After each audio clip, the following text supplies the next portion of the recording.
Maintenant que son départ est acté, que va devenir Boris Johnson? Le principal intéressé reste flou sur le sujet. Si de nombreux Britanniques sont soulagés de son éviction, au sein des électeurs conservateurs, il garde une certaine popularité. Nommé Premier ministre le 24 juillet 2019, il avait promis de mettre en œuvre le Brexit. Face à un Parlement divisé sur le sujet, l'ancien maire de Londres parviendra à faire bouger un pays épuisé par des débats interminables sur la sortie de l'Union européenne.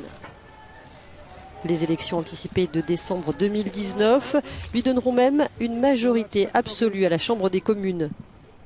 Du jamais vu pour les conservateurs depuis Margaret Thatcher dans les années 80. Nous allons nous unir et passer au niveau supérieur en réunissant tout cet incroyable Royaume-Uni, l'Angleterre, l'Écosse, le Pays de Galles et l'Irlande du Nord.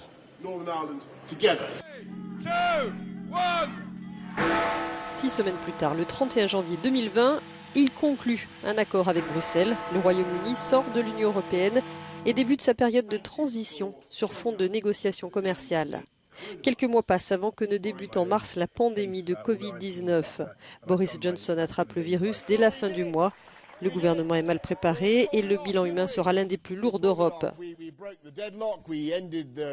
S'en suivra une série de scandales majeurs, celui de son ex-conseiller Dominic Cummings, accusé d'avoir enfreint les règles du confinement. Il sera finalement démis de ses fonctions, mais juste avant de partir, il fera des révélations contre son ancien mentor. Viendra ensuite le scandale du Partygate, autrement dit les fêtes organisées illégalement pendant les périodes de confinement à Downing Street. Boris Johnson sera sanctionné par une amende, une première pour un Premier ministre. Mais le scandale Chris Pincher sera celui de trop. Ce membre du gouvernement, député conservateur promu par Bojo, est accusé d'agression sexuelle sur 2 hommes. Les démissions en série vont alors débuter. Rishi Sunak, le ministre des Finances, et Sajid Javid, le ministre de la Santé, annoncent leur départ avec fracas. Boris Johnson ne parviendra pas à stopper la révolte. En 2 jours, 50 membres du gouvernement mettent fin à leurs fonctions. Le 7 juillet, il se résigne à annoncer son départ du 10 Downing Street. Certains veulent croire aujourd'hui à son possible retour, mais le scénario reste très hypothétique.